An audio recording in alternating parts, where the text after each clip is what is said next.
आप सभी को नमस्कार बंधु, कैसे हैं? आशा करता हूं ठीक होंगे। हम लोग यहाँ चर्चा करेंगे। आप सभी का कई बार एक प्रश्न रहता है और मेरे से रोज ही हर 3-4 दिन में एक कॉल आता है कि सर मेरा इंग्लिश बैकग्राउंड है और मैंने 10th तक ही मात्र संस्कृत पढ़ी है, क्या मैं संस्कृत ऑप्शनल ले सकता हूँ? दूसरा, मेरा हिंदी मीडियम से मैंने पढ़ाई की है और मेरा हिस्ट्री रहा या कोई और रहा, संस्कृत नहीं है, तो क्या मैं ले सकता हूँ? इस तरीके से। और मेरा कुछ लोग आते हैं, मेरा संस्कृत बैकग्राउंड रहा है तो मुझे इसका क्या एक्स्ट्रा लाभ मिलेगा? तो सबसे बड़ी बात यह है कि क्या जो बैकग्राउंड है आपका, संस्कृत बैकग्राउंड है या संस्कृत बैकग्राउंड नहीं है, नॉन संस्कृत बैकग्राउंड है, इसका कितना फर्क पड़ता है ये मैं आपको बता देता हूं, इसका लाभ कितना है। दूसरा, इंग्लिश मीडियम से यदि आप हैं या हिंदी मीडियम से हैं तो आपको यहाँ पर क्या लाभ है, क्या समस्या है, वो सब बात कर लेते हैं। आप थोड़ा सा, मैं यहाँ बहुत ठीक से समझाऊंगा तो थोड़ा सा ध्यान दीजिएगा चीजों पर, उसी अकॉर्डिंग हम लोग चलते हैं। तो इन्हीं सबकी आपका, यदि आप संस्कृत ऑप्शनल लेने के बारे में सोच रहे हैं तो ये आपके लिए बहुत सबसे पहले देख लेना चाहिए कि क्या आपके योग्य है अथवा है भी नहीं। ठीक है, तो ये जानना आपके लिए सबसे इंपॉर्टेंट। चलिए हम लोग जानते हैं, थोड़ी सी बात यहाँ ध्यान रखिएगा। यहाँ सबसे पहले आपके दो पेपर होते हैं, पेपर 1 और पेपर 2। यहाँ पेपर 1 में आपके 8 क्वेश्चन होते हैं, तो थोड़ा सा ध्यान रखिए। पहला क्वेश्चन, दूसरा, तीसरा, चौथा, पांचवा, छठवा, सातवां और 8वां। ऐसे पेपर 2 में भी 6 इतने क्वेश्चन, 1 2 3 4 5 6 7 और 8 क्वेश्चन इस साइड, 8 क्वेश्चन इस साइड होते हैं। अब यहां दूसरा क्या होता है, ध्यान रखिएगा कि 8 क्वेश्चन हो गया, तो इसमें से सर संस्कृत कितना लिखना है, क्योंकि यही रोल आता है संस्कृत बैकग्राउंड या ना बैकग्राउंड का। यहां इसमें से पहला क्वेश्चन और 5वां क्वेश्चन यहां संस्कृत में लिखना होता है, और यहां केवल 5वां क्वेश्चन संस्कृत में, यानी ये अनिवार्य रूप से संस्कृत में लिखने हैं। पहला, 5वां और ये 5वां। इसमें है क्या, तो यानी कि पेपर 1 में 2 क्वेश्चन संस्कृत में लिखने हैं और पेपर 2 में 1 क्वेश्चन संस्कृत में लिखना है अनिवार्य, यानी कि केवल मात्र 3 क्वेश्चन लिखने हैं। ये हो गया आपके 100 अंक का और ये हो गया आपका 50 अंक का, यानी कि टोटल मिलाकर के देखो तो 150 अंक का आपको संस्कृत लिखना है। ठीक है, बाकी 350 अंक का आपको हिंदी लिख सकते हो या फिर यहां पर आप इंग्लिश लिख सकते हो। समझ में आ रहा? हिंदी इंग्लिश लिख सकते हो, यानी 350 का आप हिंदी लिख सकते हो या इंग्लिश लिख सकते हो। तो यदि आप हिंदी मीडियम से हैं तो 350 का आप हिंदी लिखो आराम से, और यदि इंग्लिश मीडियम का तो 350 का इंग्लिश लिखो। दिक्कत है यहाँ पर ये है 150 का संस्कृत लिखने में। आप सबको ये थोड़ा सा क्वेश्चन रहता है कि इसमें हम क्या करेंगे, और यहीं पर रोल है संस्कृत बैकग्राउंड वाले का। अब देखो कैसे संस्कृत बैकग्राउंड वाले का रोल अब यहां पर है। अब यहां ध्यान रखिएगा कि जो यहां लगा है, यहां केवल 5 टॉपिक्स लगे हैं: संज्ञा, संधि, कारक, समास, कर्तरी और कर्मवाच्य। यहां पर भी 5 टॉपिक्स लिखे हैं: संस्कार, वर्ण व्यवस्था, आश्रम व्यवस्था। और यहां पर 3 ग्रंथों के 10-10 श्लोक लगे हैं, यानी मात्र 30 श्लोक लगे हैं। इस 30 श्लोक में से हर बार 5 श्लोक आपके पेपर में आते हैं, यानी 30 और 2 पेज का एक आंसर लिखने, यानी कि 60 पेजेस में आपको से 10 पेजेस का हर बार पेपर में आ रहा है। ये हो गया, इतना ही मात्र संस्कृत में लिखा हुआ है। इसका सिलेबस भी यदि आप देखना चाहें तो सिलेबस भी मैं दिखाई देता हूं, क्योंकि एकदम क्लियरिटी रहे। संज्ञा, संधि, कारक, समास, कर्तरी और कर्मणी वाच्य, ये आपको संस्कृत में लिखना होता है। इसके लिए मेरे मात्र 21 लेक्चर्स हैं और इन 21 लेक्चर्स का 150 पेज का नोट्स है, ये आपको करना है। मैं आपको एक एक सूत्र समझाऊंगा, यानी लगभग 80 के आसपास सूत्र हैं, तो एक एक सूत्र समझाऊंगा, उसके अर्थ को हिंदी में समझाऊंगा, संस्कृत में समझाऊंगा, आप सीख जाएंगे।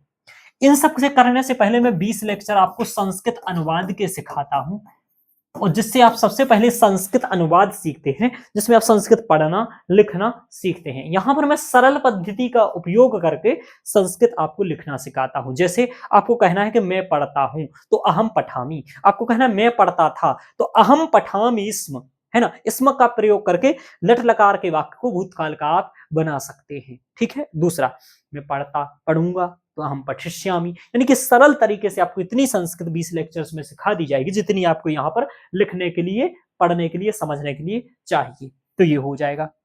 इसके अलावा सीधे तौर पर पांचवा क्वेश्चन आपको संस्कृत में लिखना है, जो इधर पर आपका दिया हुआ है सिलेबस, ये देख लीजिए। पुरुषार्थ, पुरुषार्थ, संस्कार, वर्ण व्यवस्था, कला और ललित कला और विज्ञान, इसके केवल 5 क्वेश्चंस बन सकते हैं, क्योंकि पुरुषार्थ कितने हैं आप जानते हैं, धर्म, अर्थ, काम और मोक्ष। तो धर्म से क्वेश्चन, अर्थ से क्वेश्चन, काम से क्वेश्चन, मोक्ष से क्वेश्चन, यही बनेगा, या चारों को मिलाकर के एक क्वेश्चन, यानी कि केवल 5 क्वेश्चन ही यहां बन सकते हैं।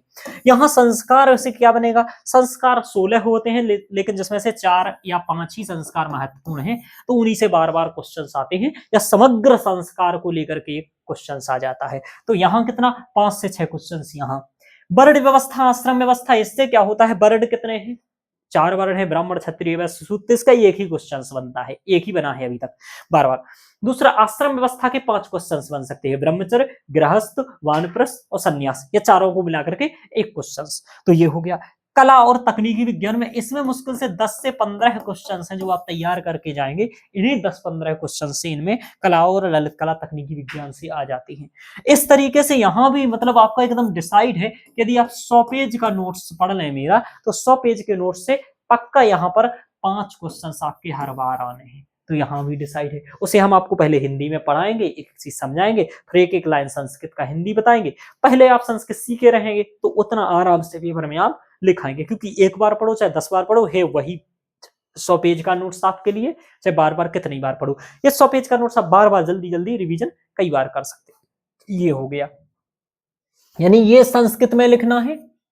दूसरा आपको क्या लिखना है, ये संस्कृत में लिखना है, संज्ञा संधि कारक समास में। इसलिए बता रहा हूं कि एकदम स्पष्ट रहे, पहले कि मैंने पहले बता दिया था कि संज्ञा संधि कारक समास आदि संस्कृत में लिखना है, वर्ण व्यवस्था, आश्रम व्यवस्था, बस यही 2 ही क्वेश्चंस पेपर 1 में आपको संस्कृत के लिखने हैं। अब आ जाते हैं पेपर 2 पर। पेपर 2 में पहला क्वेश्चन ये है, दूसरा ये है, तो यहां देखो, नहीं, पेपर 1 का पहला क्वेश्चन ये है, दूसरा क्वेश्चन ये है, तीसरा ये है, चौथा ये है। यहां सिर्फ 5वें नंबर का क्वेश्चन लिखना है। तो यहां पर आप इस लोग देखिए क्या लिखा है, यहां पर सिलेबस में स्पष्ट तौर पर लिखा है, रघुवंश महाकाव्य के सर्ग 1 का श्लोक 1 से 10 तक, यानी कि कुल मिलाकर के 1 से 10 तक श्लोक यहाँ, 1 से 10 तक श्लोक यहाँ, 1 से 10 तक श्लोक यहाँ, रघुवंश, कुमार संभव और करार्थार्जुनीय, यानी कि ये केवल 30 श्लोक हैं, और 30 श्लोक में हर बार आपके 5 श्लोक पेपर में आने ही आने। तो यहां पर ये इतना हो गया, बस इतना ही आपको संस्कृत लिखना है, और इसके लिए आपको संस्कृत पढ़ाया जाएगा, संस्कृत नोट्स दिया जाएगा, तो ये सब होगा। तो यानी कि अब आपका संस्कृत बैकग्राउंड कितना काम कर रहा, अब इतना करना है। तो जो मैं पढ़ाऊंगा, संज्ञा हुई, संधि हुई, कारक हुई, समास हुई, या पुरुषार्थ आदि हुआ, या फिर रघुवंश आदि के श्लोक हुए, तो कोई भी आप चाहे संस्कृत पढ़ करके मेरे पास आइए, चाहे हिंदी पढ़ करके मेरे पास आइए, मैं पढ़ाऊंगा जीरो से ही सबको वही बात, और वही पेपर में काम आना है, ध्यान रखिए। तो आप यदि पहले से पढ़ के आए हैं तो आपको तो एक लाभ ये होगा कि आपको यदि संस्कृत पहले से आती है तो आपको संस्कृत समझ अच्छे से आएगी, और आपको पहले से चूंकि थोड़ा सा पता है। लेकिन जो नहीं भी आया है तो वो मेरे से 20 अनुवाद के लेक्चर सीख चुका है, तो उसको भी संस्कृत समझ आने लगी है। तो संस्कृत अनुवाद के बाद आपको संस्कृत समझ आने लगेगी, तो यहां आपको भी समझ आएगा, ठीक है।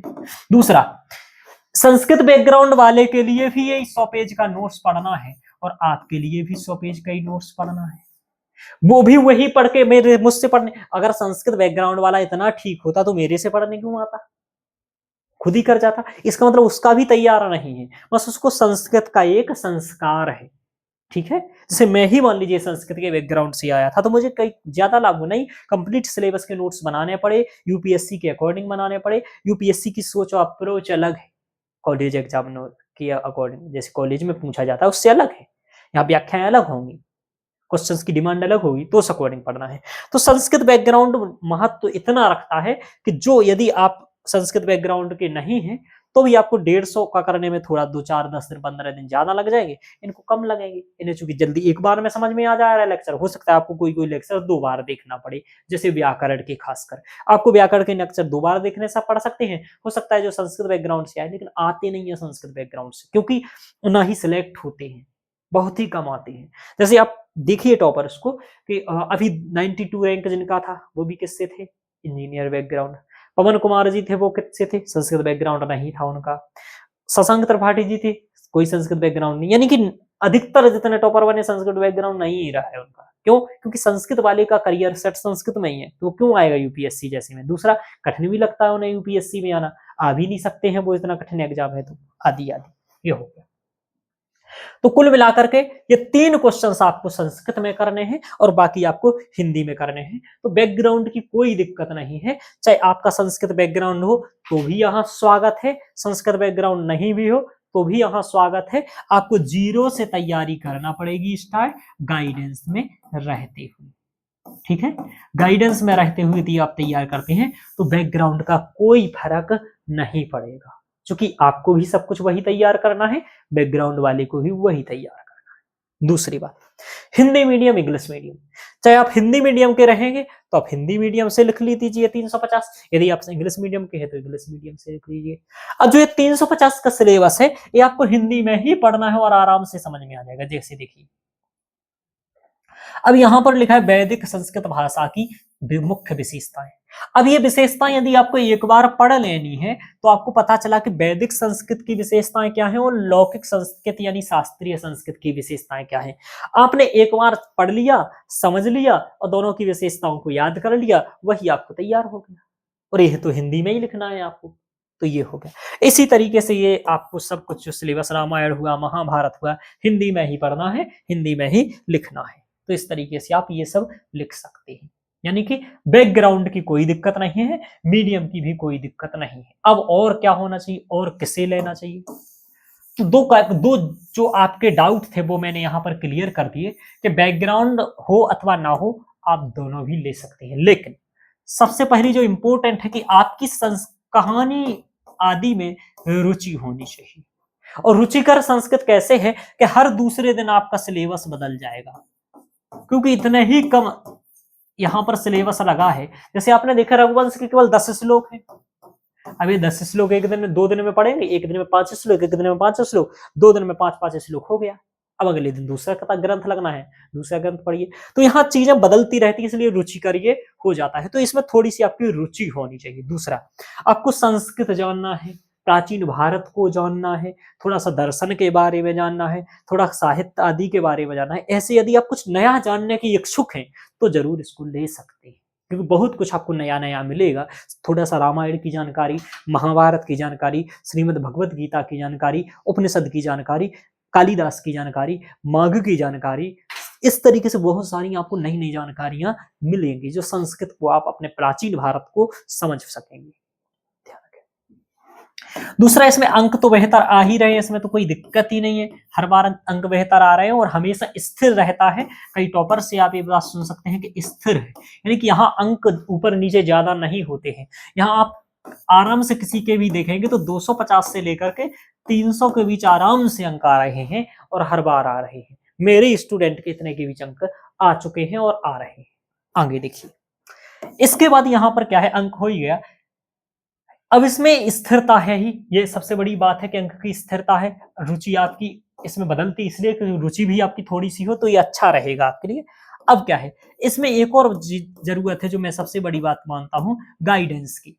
देखो, आपको आंसर राइटिंग चेक करानी है या कुछ कराना है तो किसी के भी तैयारी में करिए, गाइडेंस में रह के तैयारी करिए। मेरी कोचिंग ज्वाइन करिए, अन्य विकल्प है, अन्य विकल्प में भी आप देख सकते हैं, उनकी भी कोचिंग ज्वाइन करिए। जिसके भी करना है आप गाइडेंस में तैयारी करिए। ध्यान रखिएगा, गाइडेंस में करेंगे तो आपको PYQs मिल जाएंगे, उसके मॉडल आंसर देंगे। जैसे मेरे पास आओगे मॉडल आंसर, आपको टेस्ट सीरीज मिल जाएगी, ठीक है, टेस्ट सीरीज मिलेगी। आपको प्रॉपर नोट्स बने हुए मिल जाएंगे, तो आपको ये फायदा हो जाएगा। आपको कोई क्वेश्चंस नहीं बन रहा है तो उस क्वेश्चंस का आप टीचर से आंसर जैसे मुझसे ले सकते हैं। मैं लाइव क्लासेस कराता हूं, तो गाइडेंस भी आप यहाँ पर ध्यान रखिएगा, इसको आप कर सकते हैं।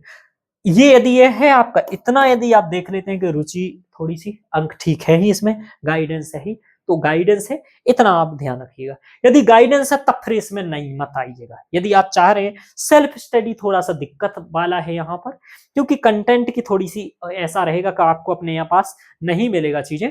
अब मेरे जैसे के पास क्या होता है, मुझे जैसे कुछ भी पढ़ाना है तो मेरे पास बहुत सारी संस्कृत की किताबें, जैसे मैंने आपको बताऊँ यहाँ पर, जैसे यही देख लीजिए, अनुवाद के लिए मैं एक बुक रखा हूं, अब मुझे और कला संस्कृति आदि चाहिए तो ये रखा हूँ, भारत संस्कृत निधि, ऐसी मेरे पास कई सारी संस्कृत की बुक्स हैं, तो मैं सामने ही रखते रहता हूँ, पढ़े रहता हूँ। ये सब काफी मैंने करके नोट्स प्रॉपर बना रखा है, तो आपको मंगाने की जरूरत नहीं। मैं खुद एक किताब में इतना संस्कृत का मंगा मंगा करके पढ़ रहा हूँ, ये सब लिख रहा हूँ, इसी से नोट्स बना के दे रहा हूँ और यूपीएससी के अकॉर्डिंग दे रहा हूँ। तो क्यों आप सभी, आप पर वैसे ही पढ़ते नहीं बनेगा, समझ में ही नहीं आएगी इतनी कठिन संस्कृत, तो मैं कठिन संस्कृत से सरल करके मैंने आपको बना के दे दिया है। जहां जरूरत पड़ी तो इसी बुक के आपको पेज लगा करके भी दे दिए हैं। तो इस तरीके से ये आपका हो गया। तो यानी कि आप क्या कर सकते हैं, संस्कृत ले सकते हैं, बिल्कुल ले सकते हैं, कोई दिक्कत नहीं है इसमें लेने में। बस ये ध्यान रखिएगा, गाइडेंस नहीं है तो मत लीजिएगा, केवल सेल्फ स्टडी के भरोसे मत लीजिएगा। दो बातें हो गया, बस यही सबसे बड़ी एक चुनौती है। बाकी यदि आप गाइडेंस में प्रॉपर करना चाहते हैं मेरे साथ तो आप आराम से कर सकते हैं, इसमें कोई दिक्कत फिर नहीं है। चूंकि आपका मेरा सहयोग रहेगा या फिर किसी और का भी मेरी तरह सहयोग हो तो भी आप ले सकते हैं। तो वही बात है, यूपीएससी में संस्कृत वैकल्पिक सब्जेक्ट कैसे लेना चाहिए, यानी कि आपका हिंदी मीडियम है तो भी ले सकते हैं, इंग्लिश वाले भी ले सकते हैं, बैकग्राउंड है तो भी ले सकते हैं, नॉन बैकग्राउंड है तो भी ले सकते हैं, दोनों कर सकते हैं। ये आंसर हो गया आपका। मैंने ये भी बता दिया कौन सा संस्कृत में करना है, मैंने ये भी बता दिया कौन सा संस्कृत में नहीं करना है। इसके अलावा भी पाठ्यक्रम आदि करके आप देख सकते हैं। यदि आप करना चाहते हैं या और भी कोई मुझसे बात करना चाहते हैं तो आप मुझसे इस नंबर पर कॉल करके बात कर सकते हैं, 7879877858, इस पर कॉल कर लीजिएगा। दूसरा, आपको अभी मैंने ऑफर रखा है यहाँ पर, तो ऑफर के साथ आप ज्वाइन करना चाहें तो ध्यान रखिएगा, कर सकते हैं, क्योंकि अभी 6 महीने वैलिडिटी आपको एक्स्ट्रा दे दी जाएगी। टेस्ट सीरीज भी, संस्कृत अनुवाद भी, ये सब कुछ इसमें इंक्लूड रहेगा, लाइव आंसर राइटिंग आदि सब कुछ इंक्लूड रहेगा। एक बैच में ही सब कुछ है मेरा। तो ओके मित्रों, धन्यवाद।